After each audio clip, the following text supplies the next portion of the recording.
Bienvenue à tous sur Ndambo Vision. L'édito du jour s'appuie sur un seul mot, scandale.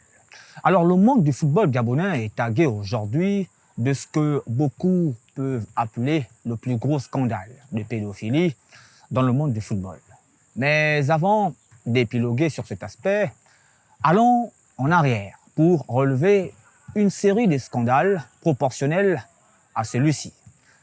Alors, avant que cette affaire horrible n'éclate, le football gabonais était déjà à l'arrêt depuis plus de 2 ans aujourd'hui par rapport aux autres pays africains qui avaient déjà relancé leurs activités sportives.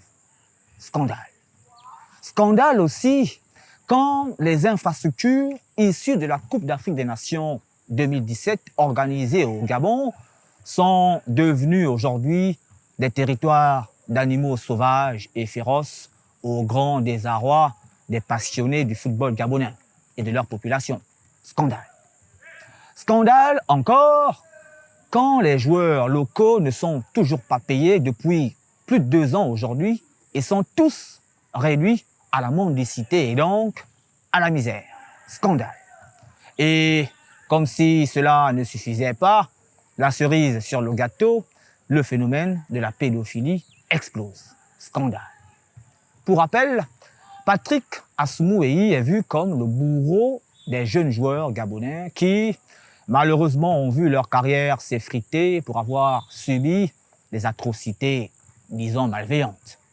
Un scandale qui a fait sortir les plus hautes autorités de la République, notamment le président de la République et son ministre des Sports, qui se sont levés tous pour condamner ce genre de fait dans le football gabonais.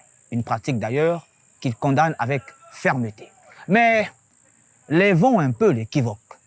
Lèvons l'équivoque.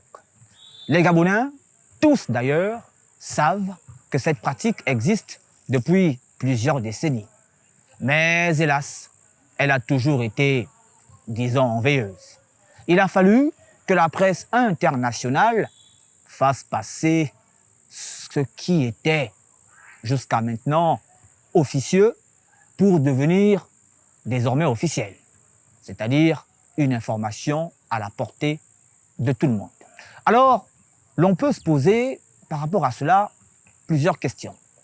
Si la justice est aux trousses et a déjà mis la main sur le présumé violeur des jeunes joueurs gabonais, que fait-on des victimes? Pourquoi la Fédération gabonaise de football est restée muette sur ces allégations toutes ces années-là? Pourquoi la presse gabonaise a attendu la presse internationale pour faire de la récupération de l'information? Avait-elle peur de crier voleur avant l'heure?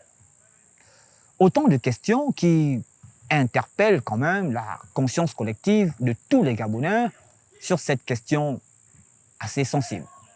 Tout compte fait, le phénomène de la pédophilie des jeunes Gabonais et des jeunes joueurs gabonais précisément demeure toujours.